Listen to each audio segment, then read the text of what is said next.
নমস্কার। যুক্তি তর্ক সঙ্গে অর্কয়ে আপনাদের স্বাগত। আপনাদের সঙ্গে আমি অর্কপ্রভ সরকার। ভারতীয় সিনেমায় বিশেষ করে হিন্দি সিনেমার সবথেকে সুপুরুষ নায়ক কে? আমাকে যদি এই প্রশ্নটা কেউ করেন আমি দুজনের নাম বলবো। একজন হচ্ছেন ফিরোজ খান আর একজন হচ্ছেন ধর্মেন্দ্র। বিনোদ খান্নাও সুপুরুষ।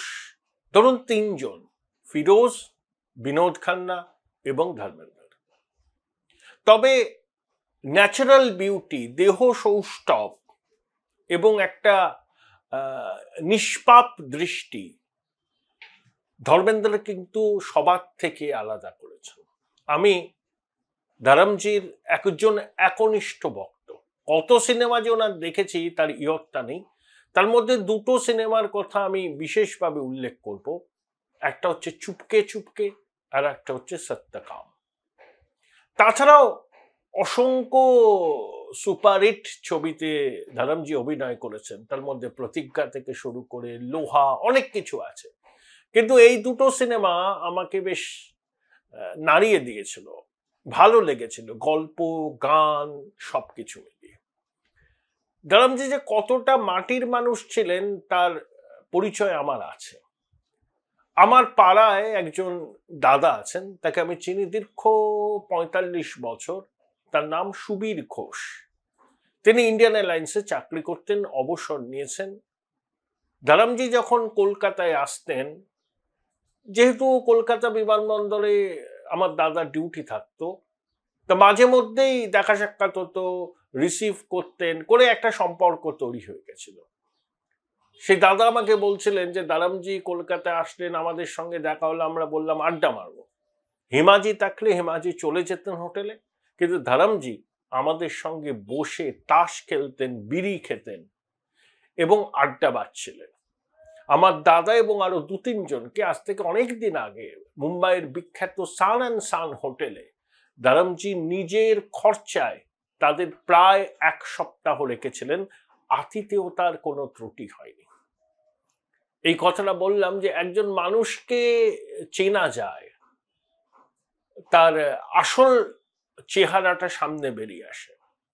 তাই ধরমজির এই প্রয়াণে তার অসংখ্য ভক্তের মতো আমিও শোকাহত। কিন্তু তিনি তো আছেন।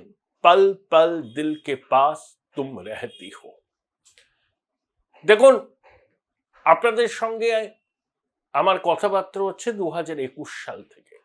জুলাই মাসের ১২ তারিখ, সেদিন ছিল পবিত্র রথযাত্রার দিন। আমার এই পথ চলা শুরু হয়েছিল। এই যাত্রা পথের আনন্দ গানে ৪.৫ বছর পেরিয়ে গেল। নিজের উদ্যোগে করছি, আপনাদের শুভেচ্ছায়, আশীর্বাদে যতটা এগোতে পেরেছি সেটা আপনি বলবেন, আপনারাই বলবেন। সম্প্রতি ইউটিউব একটা ফিচার চালু করেছে। আপনাদের সাবস্ক্রাইবার বাটনের পাশে আছে থ্যাঙ্কস বাটন। সেই থ্যাঙ্কস বাটনে ক্লিক করলে আপনারা আমার এই ভেঞ্চারের সঙ্গে আপনাদের মতো করে যুক্ত হতে পারবেন, সহায়তা করতে পারবেন। আশা করব আপনাদের সহযোগিতা থেকে কখনো বঞ্চিত হব না। আজকের এই যে প্রতিবেদন, তৃণমূলের গেম কি ওভার? আমার কেন জানি না মনে হচ্ছে জানেন, যে খেলাটা বোধহয় তৃণমূলের শেষ হয়ে গেছে। নইলে এত আর্তনাদ করছেন দিদিমণি, খোকাবাবু, তার থেকে মনে হচ্ছে যে পায়ের তলায় মাটিটা যে সরে গেছে, এতদিন বাদে তৃণমূল সেটা বুঝতে পেরেছে। তার কারণ কতগুলো লজিকে আমি বলি, আপনারা আমার সঙ্গে সহমত হতে পারেন, দ্বিমত পোষণ করতে পারেন। কমেন্ট বক্সে আপনাদের সুচিন্তিত মতামত জানিয়ে আমাকে সমৃদ্ধ করবেন, যাতে আগামী দিনে আপনাদের এই মন্তব্যগুলোকে পাথেয় করে আপনাদের জন্য প্রতিবেদন করতে পারি। দেখুন, তৃণমূল কি বলছে যে আমরা সামাজিক যা কর্মসূচি নিয়েছি, যে শিশু ভূমিষ্ঠ হচ্ছে আর একজন যখন এই পৃথিবীর মায়া ত্যাগ করছে, ওই কালপর্বে মামাটি মানুষের সরকার বাংলার মানুষের পাশে আছে।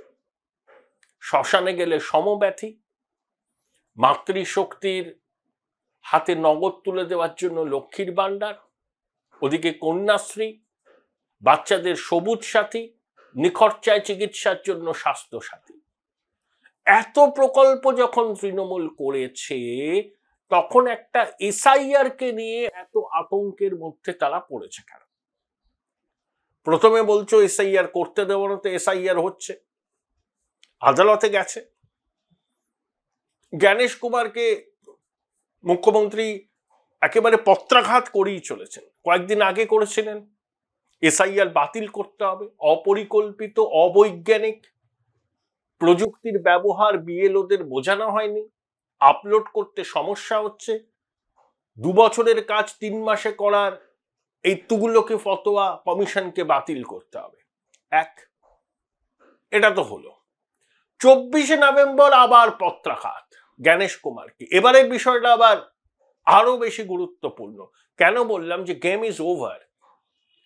যে কমিশন 1000 জন ডেটা এন্ট্রি অপারেটর, 50 জন সফটওয়্যার ডেভেলপারকে নিয়োগ করতে চাইছে 1 বছরের জন্য। তার জন্য একটা এজেন্সির মাধ্যমে তারা নিয়োগ করবে, সেই জন্য টেন্ডার টাকা হয়েছে। এর ফিনান্সিয়াল বার্ডেন কত হবে সেটা চক আউট করে ফিনান্স ডিপার্টমেন্টের কাছে ফাইল পাঠিয়েছে।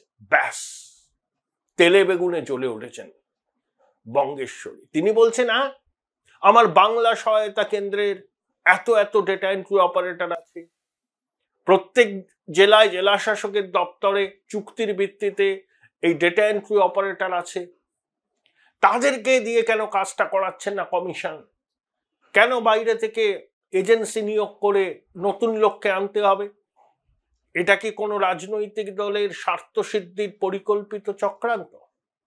এখন প্রশ্নটা হচ্ছে এখানে যে ডেটা এন্ট্রি অপারেটররা আছেন বাংলা সহায়তা কেন্দ্রের, কিছুদিন আগেই আপনারা খবর পেয়েছিলেন না, পূর্ব মেদিনীপুরের ময়না, তারপরে দক্ষিণ 24 পরগনার একটা কেন্দ্রে 2 জন ইআরও ডেটা এন্ট্রি অপারেটরকে সাসপেন্ড করেছিল কমিশন। কারণ ERO log in ID, password এই ডেটা এন্ট্রি অপারেটরদের দিয়ে দিয়েছিল। এরা কেউ সরকারি কর্মী নয়, চুক্তির ভিত্তিতে এদের নিয়োগ করা হয়েছে এবং এদের অধিকাংশ তৃণমূলের হার্ডকোর ক্যাডার। এদের উপর আইপ্যাকের প্রত্যক্ষ নিয়ন্ত্রণ আছে। এদেরকে যদি কমিশনের কাজে যুক্ত করা হয়, এরা গন্ডগোল পাকাবে, প্রচুর জল মেশাবে তালিকায়। বাংলার মানুষ এটা জানে, তাই কমিশনের পূর্ব অভিজ্ঞতা আছে। এসআইআর চালু হওয়ার আগেই তালিকা সংশোধনের কাজ যখন চলছিল, এসআইআর এর পূর্ব প্রস্তুতির সময়, তখনই কিন্তু এই ল্যাপসেস গুলো আইডেন্টিফাই হয় এবং কমিশন আরো 2-3টে কেন্দ্রের ইআরও এই ইআরওদের সতর্ক করে দেয়। তারপরেও কমিশন কেন এদের উপর ভরসা রাখবে? এসআইআর করা হচ্ছে তো ভোটার তালিকাকে নির্ভুল করার জন্য, ত্রুটিমুক্ত করার জন্য। সেখানে যদি এই বিএসকে সেন্টারের ডেটা এন্ট্রি অপারেটররা এই কাজের সঙ্গে যুক্ত হয়, কমিশনের মূল লক্ষ্যটাই বানচাল হয়ে যাবে। আইপ্যাকের সহায়তায় দিদি এটা করাতে চাইছেন, ছোটবাবু এটা করাতে চাইছেন। Join Indian Institute of Hotel Management now. Right choice, right decision. দিদিমণি জ্ঞানেশ কুমারকে চিঠি লিখে বলেছেন যে কেন আবার আর একটা এজেন্সিকে নিয়োগ করা হচ্ছে, বিএসকে ওই ডেটা এন্ট্রি অপারেটরদের উপর কেন ভরসা রাখা যাচ্ছে না? আচ্ছা, দিদিমণি তো তার দলটাকে আইপ্যাকের কাছে আউটসোর্স করে দিয়েছেন।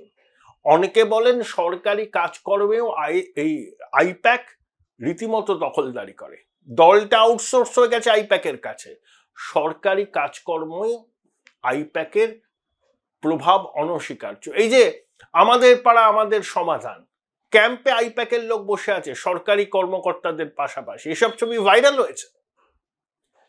তা দিদিমণি যদি একটা বেসরকারি পরামর্শদাতা সংস্থাকে দল এবং সরকারের সঙ্গে সম্পৃক্ত করে নিতে পারেন এবং ওই বিএসকে তে নিযুক্ত চুক্তির ভিত্তিতে যে ডেটা এন্ট্রি অপারেটরদের নিয়োগ করা হয়েছে তারা তৃণমূলের ক্যাডার, আইপ্যাক তাদেরকে রেকমেন্ড করেছে, তাদের হাতে যদি এই সমস্ত কাজ থাকে নির্বাচন সংক্রান্ত, তাহলে এসআইআর এর মূল উদ্দেশ্যটাই বানচাল হয়ে যাবে।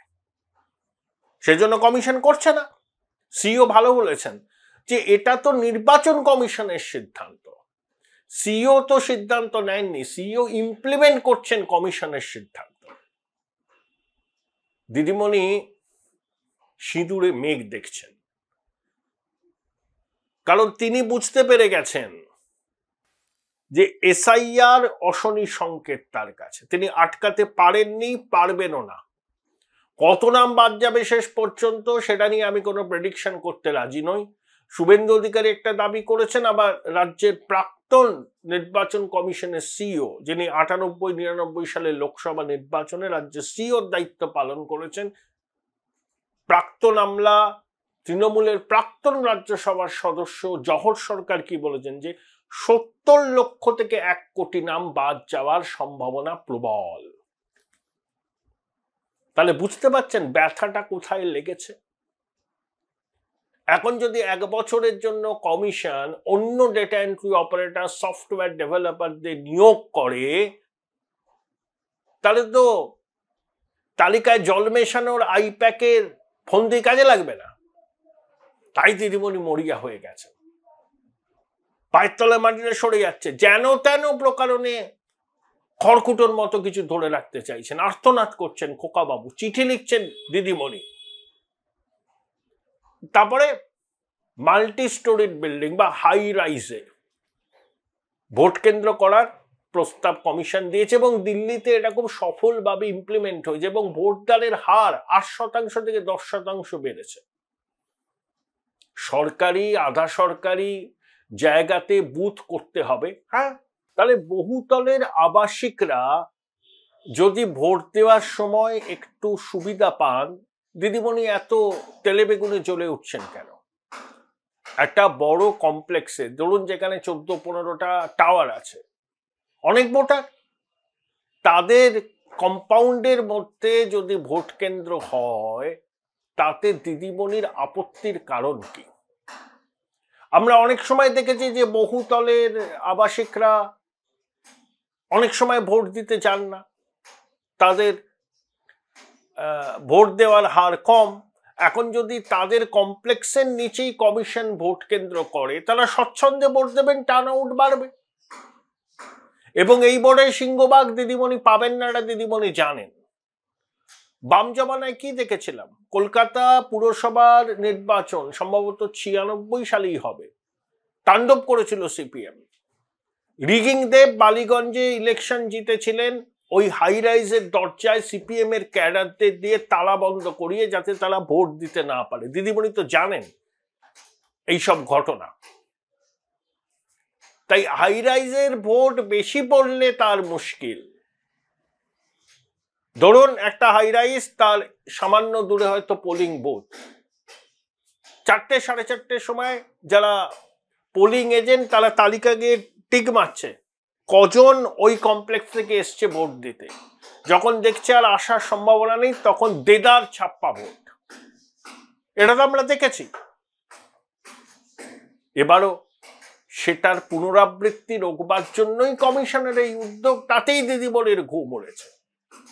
মানে একটা রাজনৈতিক দল, একটা সরকার কতটা বিচলিত, দিদিমণির এই লাগাতার পত্রাঘাত দেশের মুখ্য নির্বাচন কমিশনারকে তারই প্রমাণ।